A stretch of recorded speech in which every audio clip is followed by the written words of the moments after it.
no todas las artritis hacen amiloidosis. Obviamente hay otros factores que llevan a que estas proteínas se transformen en ese tóxico para la célula. Y entonces, como yo les puse ahí, hay algo que no sabemos todavía, que son factores genéticos, ambientales, factores en el tejido, en el estroma tisular, que hacen que esta proteína se vuelva amiloidogénica. Pero estas son las 36 proteínas hasta el momento conocidas que tienen la capacidad de formar fibrillas en el humano. Simplemente se las muestro para que sepan en qué cantidad tenemos y cómo se denomina la amiloidosis. Fíjense, hacia la izquierda ustedes tienen la letra A y seguida de la proteína que produce la amiloidosis. Finalmente, no quiero seguir robando minutos. Nosotros somos parte de un grupo multidisciplinario de profesionales que trabajamos hace años en amiloidosis en el Hospital Italiano y hemos podido armar a través de los años un registro institucional donde vamos anotando a todo paciente, lo registramos a todo paciente que tenga amiloidosis. Tenemos hasta el momento 181 pacientes registrados, de los cuales 67 son amiloidosis a cadenas livianas. En general en la literatura el 50, el 52% de todas las amiloidosis son a cadenas livianas, pero esta es nuestra estadística. Después tenemos amiloidosis a amiloide A, tenemos 19 casos, a transtirretina 9 y así. Simplemente esto es la presentación de estas charlas. Tenemos de este grupo de profesionales que trabajamos en amiloidosis hoy 2 de los disertantes. La tercera disertante es una persona que hemos conocido ayer y que es un encanto de persona. Ella viene gracias al apoyo de Binding Site, nos ha podido traer a esta chica que se llama Ramírez Alvarado. Marina tiene un estudio de licenciatura en bioquímica en la Universidad Nacional Autónoma de México, tiene estudios de maestría en biotecnología en la misma universidad, tiene estudios de doctorado en biología en la Universidad de Heidelberg en Alemania, tiene una estancia postdoctoral en la Universidad de Yale, es profesora de bioquímica y biología molecular en la Clínica Mayo. Es un líder mundial, en realidad, en la investigación de la amiloidosis y es un gran placer para nosotros, que somos un grupo que quiere avanzar en este tema, tenerla presente. Ella va a introducir el tema de amiloidosis a cadenas livianas, donde ella trabaja y es una experta, y bueno, la invitamos a que nos deleite con su charla. Marina, por favor.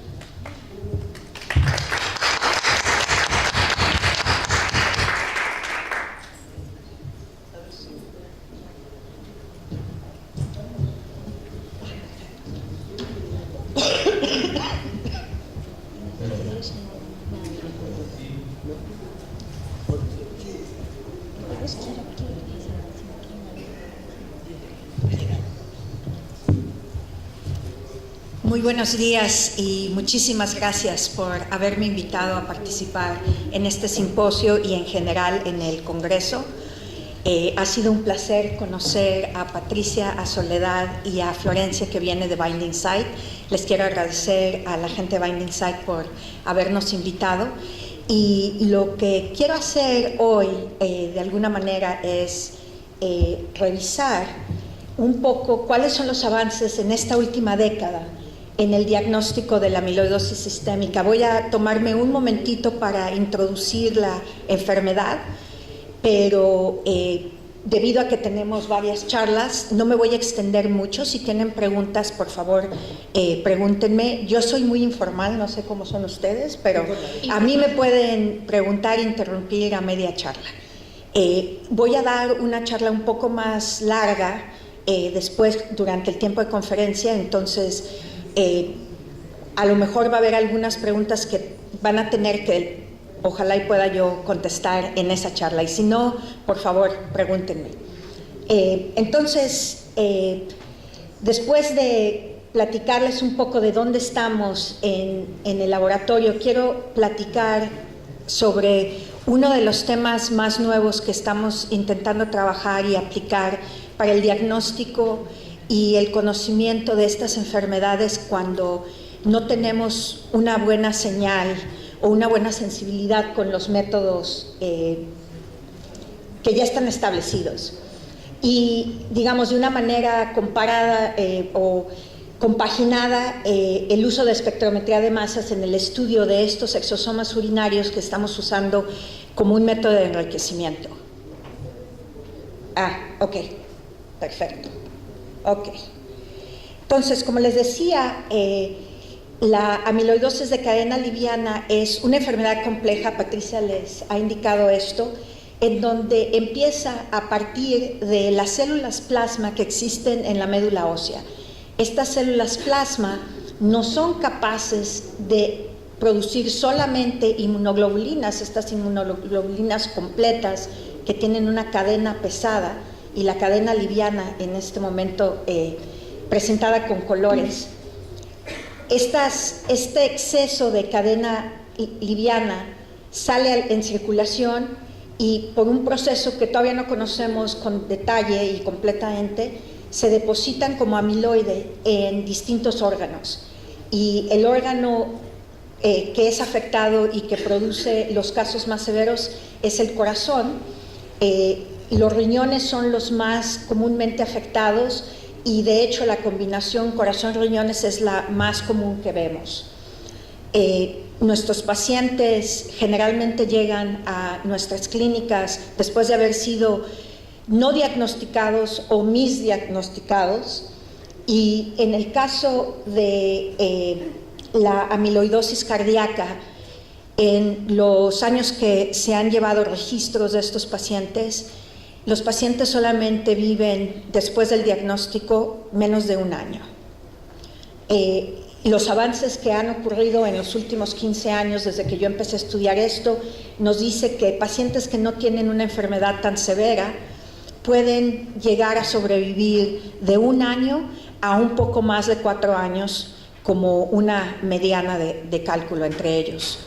Y tenemos ahora 20% de los pacientes que sobreviven más de 10 años. Este número ha aumentado del tiempo en el que yo empecé a trabajar en esto, cuando solamente menos de 5% podían sobrevivir en esta enfermedad. Entonces, yendo directamente a la cuestión de diagnóstico, Eli Mukhtar, que trabaja con nosotros como un profesor visitante de Israel, y Mori Gertz han publicado recientemente un resumen muy interesante que incluye muchas cosas, y les recomiendo que si quieren revisar un poco más a fondo puedan revisar esta publicación. Y lo que ahora estamos haciendo en cuestión de diagnóstico y tipificación del amiloide es que cuando tenemos muestras de tejido se captura usando un láser y haciendo una microdisección el tejido. Después se rompen los enlaces de reticulación que se crearon con la formalina y se despliega todas las proteínas que vienen del tejido, se reducen los puentes disulfuros y entonces se tiene esta muestra heterogénea del tejido que es después cortada con proteasas. En este caso la más utilizada es la tripsina, porque es una proteasa que corta todas las proteínas en más o menos sitios, es común y es relativamente barata comparada con otras proteasas. Entonces ahora tenemos una combinación de péptidos trípticos que provienen de todas las proteínas de este tejido. Se hace una cromatografía en líquido y estas mezclas de cromatografía en líquido, las distintas fracciones de los volúmenes de elusión, se inyecta en un instrumento de espectrometría de masas. En este caso está indicado que se hace por electrospray. Hay posibilidades de hacerlo con otro tipo de metodologías de espectrometría de masas. Entonces, esto genera una cantidad impresionante de datos y de esos datos, de los miles de péptidos que podemos encontrar, se analizan con base de datos. Y estas bases de datos, utilizamos una base de datos pública o varias bases de datos públicas Y conforme vamos analizando nuestras distintas proteínas, especialmente para la cadena liviana, donde hay mutaciones somáticas, vamos enriqueciendo nuestra base de datos con estas proteínas para que podamos tener mejor cobertura. Después, toda esta información se agrega en un programa en donde tenemos la identificación de las proteínas y finalmente se asigna el tipo de amiloidosis al final. Esto lo estamos haciendo de manera comercial desde hace 8 años y la gran mayoría de los tejidos que recibimos de, digamos, muestras en formalina provienen del exterior. Muchas de ellas son muestras internacionales. Nosotros lo que hacemos es que en lugar de capturar, y este es un tejido teñido con Congo rojo, eso se me olvidó decir, pero está rojito, entonces a lo mejor ustedes lo dedujeron.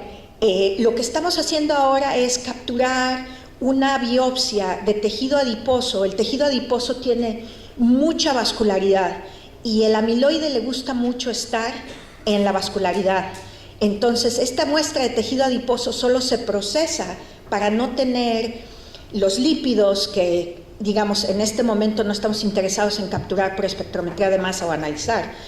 Y se hace empezando, digamos, desde la reducción de puentes disulfuro. Digamos que entra la grasa, se remueven los lípidos y empieza el proceso exactamente igual. No hay necesidad de tinción y no hay necesidad de microdisección. Y se compara el proteoma, los péptidos que se encuentran, con los proteomas de las grasas que decimos normales, y de esa manera podemos identificar péptidos enriquecidos que provienen de las proteínas que forman el amiloide. Quiero definir de una manera más detallada los distintos fragmentos que provienen de las inmunoglobulinas. La inmunoglobulina tiene la cadena pesada, como ya les había indicado, y la cadena ligera. La cadena ligera tiene 2 dominios, el dominio variable, que como su nombre indica es variable, y el dominio constante, que en el caso de las... hay 2 subtipos de cadenas livianas. La kappa solamente tiene un dominio constante y la lambda tiene 4 o 5, dependiendo de si ustedes lo indican a nivel genético o a nivel de proteína. Y bueno, la cadena pesada tiene un sitio de glicosilación en el segundo dominio constante, y para todos aquellos que estudiaron inmunología, los dominios variables tanto de la cadena pesada como de la cadena liviana van a formar el sitio de unión del antígeno. Entonces, recientemente, y esto ha sido publicado, y de hecho esta tecnología va a entrar en uso comercial a través de Binding Site muy pronto, posiblemente en un laboratorio de desarrollo que se inició de Binding Site en Rochester, con una colaboración con la Clínica Mayo. Lo que empezamos a pensar es que hacer toda esta digestión y empezar a analizar todos los péptidos tomaba un tiempo. Entonces, tratando de hacer el método un poco más simple y más accesible para poder hacerlo en distintos laboratorios, lo que se decidió era hacer un enriquecimiento de las inmunoglobulinas y una separación de la albúmina, esto todo en suero de pacientes. Entonces, se purifican las inmunoglobulinas completas. En esto viene una mezcla de las inmunoglobulinas completas, la cadena pesada y la cadena liviana. Se disocian después la cadena pesada y la cadena liviana, y por cromatografía que está, digamos, conectada al espectrómetro de masas, se separan las cadenas pesadas y las cadenas livianas. Y en este momento, en el espectrómetro de masas, se concentra uno en la región proveniente a las cadenas livianas. Nos estamos completamente separando, ignorando de las cadenas pesadas. Y a través de la reconstrucción que se hace con los distintos péptidos, en este caso es el espectro de masa sobre carga, se llega a encontrar una distribución de masas y con una intensidad específica, en donde hemos podido separar, y les voy a mostrar otros ejemplos, la cadena liviana lambda, que son las menos pesadas en términos de masa molecular, de las cadenas livianas kappa. Y en este ejemplo que viene en esta figura, ven ustedes un pico muy, muy intenso, con una masa muy específica, y esta es la proteína monoclonal. En este caso es una proteína que proviene de una enfermedad o una condición en donde existen estas células plasmas que hacen únicamente esta. Estos otros son picos, pero se ven un poco como montañas en el espectro, debido a que esta es la población policlonal de las cadenas livianas. Todos nosotros tenemos estas poblaciones y en un momento les voy a presentar unos ejemplos. Antes de esto, se me olvidó definir, claro está, a ver, no, ok, ahí está. ¿Cómo le llamamos al método? Y el método se llama MIRAM, que quiere decir que son la detección de inmunoglobulinas monoclonales de manera precisa y rápida a través de su masa molecular. Más fácil decir MIRAM.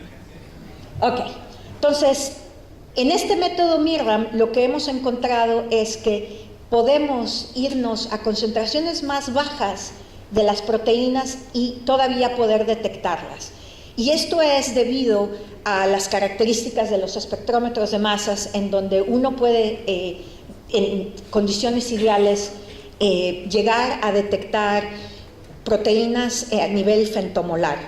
Ahora, como nosotros estamos en una mezcla heterogénea de alguna manera, no podemos llegar tan bajo, pero podemos detectar esta clona a concentraciones muy bajas.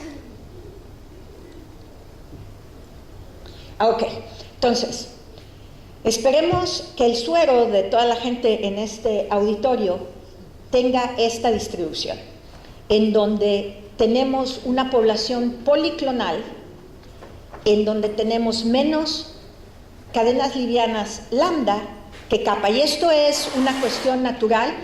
Las interacción, o digamos, la relación entre kappa y lambda es 3:1 o 1:3, si lo vemos de esta manera en cuestión de masas. Cuando se purifica el suero y se enriquece por kappa, el nivel de lambda desaparece, y lo mismo sucede cuando uno enriquece por con una purificación de las cadenas livianas lambda.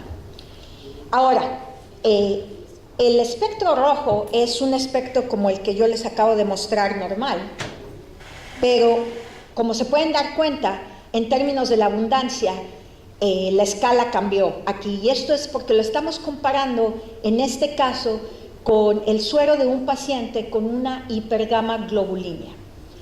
Y en este caso lo que quiero presentarles es la cantidad de clonas que este paciente presenta. Entonces uno tiene no solo una distribución normal o seminormal, policlonal, hay más alto número de péptidos y de intensidades, pero la otra cosa es que tenemos estas poblaciones específicas. Y entonces, al saber una masa, nosotros podemos utilizar esta información para después definir nuestras clonas de manera más precisa. Quiero indicar y enfatizar que la espectrometría de masa, de la manera como la estamos usando nosotros, no es cuantitativa.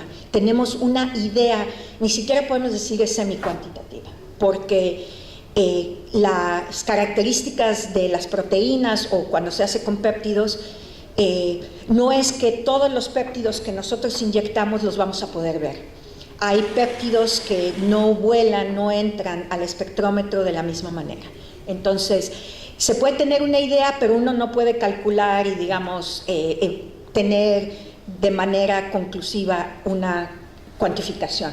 Hay otros métodos, y ahorita se están desarrollando métodos más cuantitativos en donde puedas tener un estándar interno o el marcaje de las proteínas. Okay. Muy bien.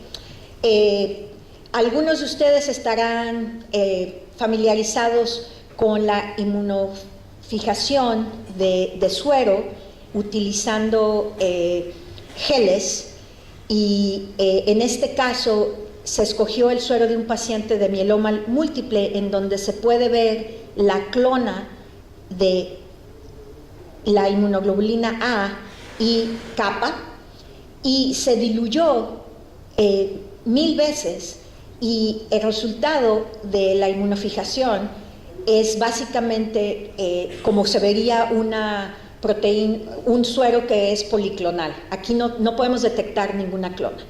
Sin embargo, usando el método MIRAM, el suero intacto se puede ver muy claramente un pico. El pico de la estrella es una molécula que viene de la purificación, y al diluirlo, ustedes ven aquí que la intensidad bajó exactamente 1000, un factor de 3 órdenes de magnitud, y tenemos con una diferencia de un daltón, digamos un hidrógeno, la misma masa.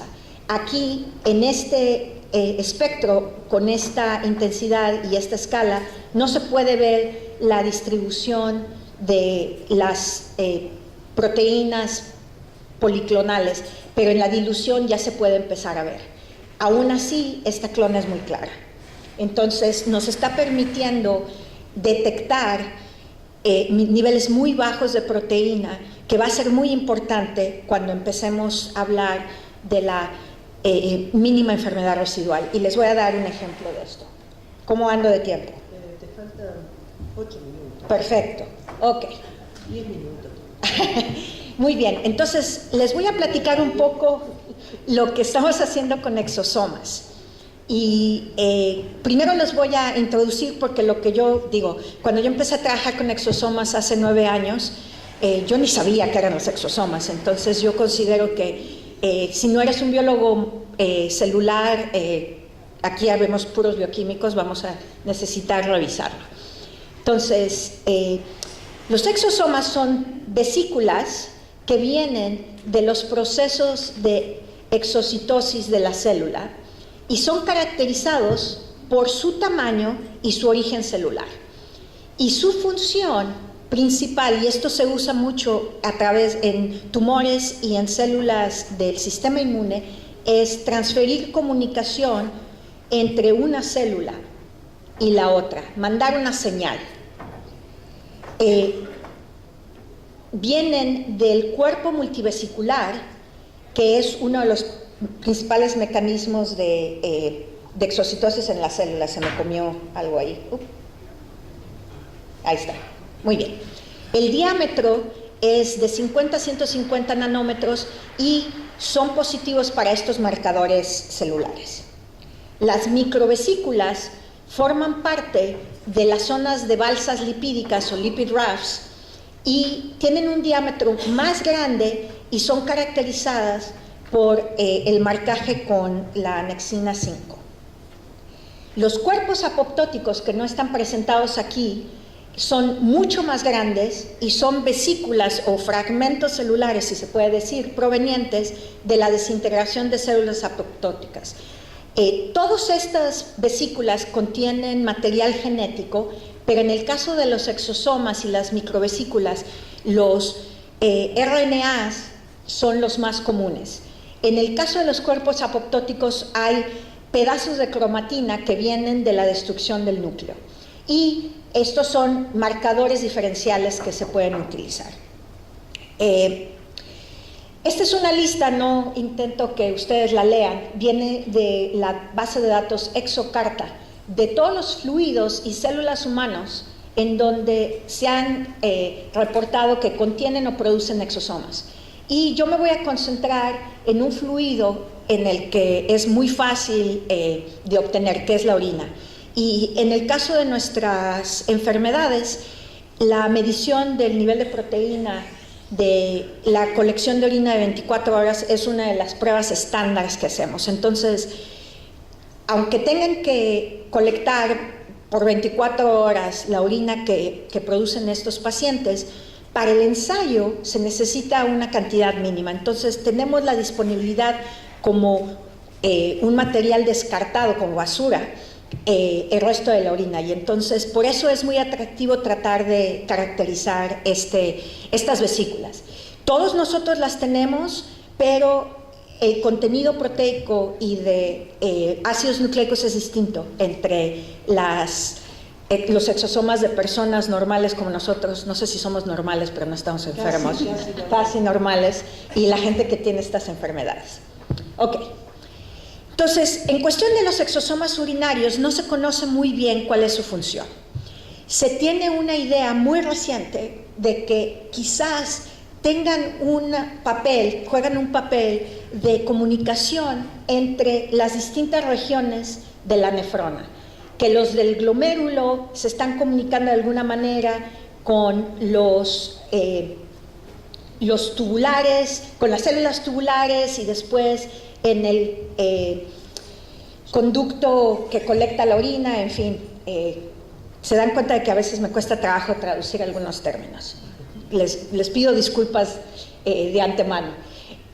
Por microscopía electrónica, estos exosomas, estas vesículas, se pueden observar muy claramente, y debido a la manera que se hace la tinción en microscopía electrónica, parecen como unas pelotas desinfladas de fútbol, así es como se describen. Y aquí pueden ustedes ver el cuerpo multivesicular que está formando vesículas que van a ser exocitadas y salir de la célula.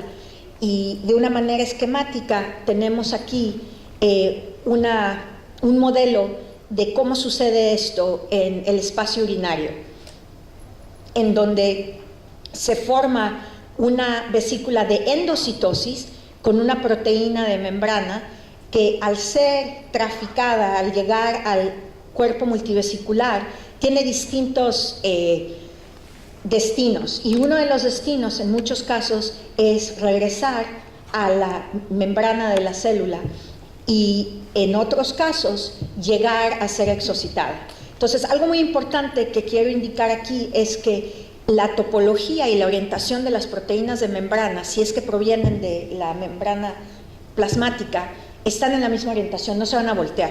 Y esto ayuda porque tenemos anticuerpos que detectan, digamos, los dominios extracelulares que se pueden utilizar también aquí. Ok. Entonces, mis colegas en nefrología, dirigidos por Marie Hogan y Chris Ward, implementaron un método de extracción y fraccionamiento de estos exosomas, y estos son exosomas de personas sin enfermedades, y lo que encontraron era que se podían separar de acuerdo a su región de origen en la nefrona.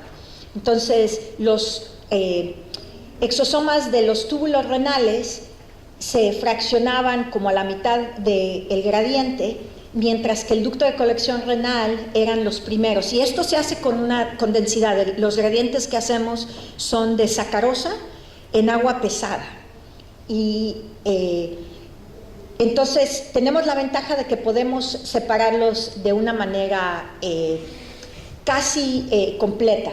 Los glomérulos normales son más pesados que los exosomas de los túbulos, y como voy a mostrarles en el caso de la amiloidosis de cadena liviana, cambian de densidad. Nosotros seguimos inicialmente la presencia de la cadena liviana usando Western blot, digamos, seguimos la proteína inmunoreactiva, y estábamos esperando, ya que habíamos hecho estos experimentos en geles desnaturalizados, en donde las muestras se calentaron, se hirvieron por 10 minutos con agentes reductores, que íbamos a ver solamente la cadena liviana en su peso molecular alrededor de 25 kilodaltones. Lo que nos sorprendió es que empezábamos a ver cierta población que tenía un peso molecular elevado y era inmunoreactivo. Y esto sucedía en pacientes que tenían una enfermedad activa. Los pacientes que estaban en remisión no se observaba esto. A través de usando la refractividad, podemos calcular la densidad que observamos en estas fracciones. Y lo que observamos era que las fracciones más inmunoreactivas tenían una densidad más baja que los pacientes normales. Esto también lo comparamos con marcadores de las regiones de la nefrona. Nos quedan 5 minutos, Mari, por favor. Perfecto. Y lo que observamos por microscopía electrónica es que al hacer estudios inmunológicos por microscopía electrónica con partículas de oro, que teníamos un agregado de alguna manera de proteína liviana en la superficie de los exosomas, aumentando el volumen y disminuyendo de esta manera la densidad. Ok, entonces, cuando empezamos a ver la cuestión de la enfermedad residual mínima, usamos este paciente como un ejemplo. El paciente se presentó a los 66 años con amiloidosis renal y desde el principio presentó un intervalo, una correlación entre la kappa y la lambda que estaban muy cerca o dentro del nivel normal. El paciente entró en diálisis teniendo esta correlación de kappa y lambda dentro del intervalo normal. Recibió tratamiento en 3 ocasiones y la función renal nunca mejoró y desgraciadamente murió 4 años después de iniciar diálisis.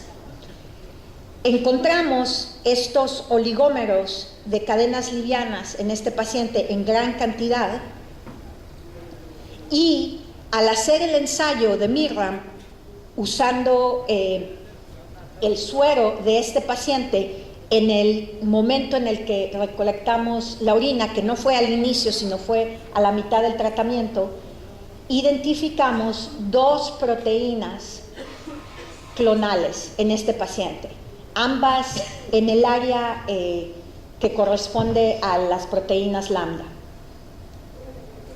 Eran 2.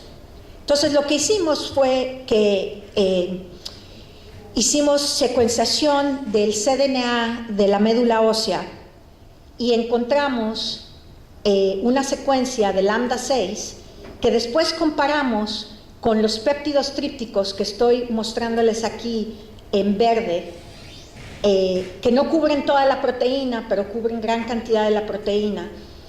Y la secuencia que encontramos es idéntica y la única región donde no pudimos compararlas, en donde hay cambios en la proteína, fue en esta región.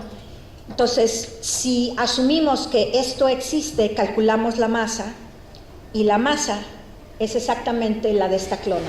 En los exosomas, esta masa no es la más grande, la otra es la que se presenta en gran cantidad. Entonces, lo que quiero decirles aquí es que fue a través de los exosomas que pudimos enriquecer y observar esta clona que con los métodos tradicionales que funcionan con la gran mayoría de los pacientes no se puede detectar. Entonces, esto nos abre un poco las puertas en cuestión de diagnóstico. Si en algún momento tenemos la duda de si nuestros pacientes están volviendo a producir la proteína patogénica. Y simplemente para terminar, les quiero indicar que esta proteína, que no era patogénica, que se enriqueció en los exosomas, no fue encontrada en el depósito de amiloide y fue imposible de encontrar en el cDNA de la médula ósea. Y lo que vimos fue que esta proteína incrementó de nivel después del tratamiento de quimioterapia, con lo que sugerimos que esta es una clona que evolucionó.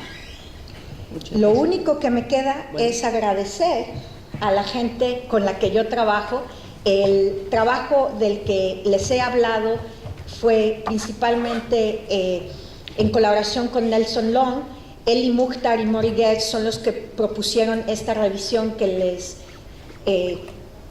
les sugerí que leyeran.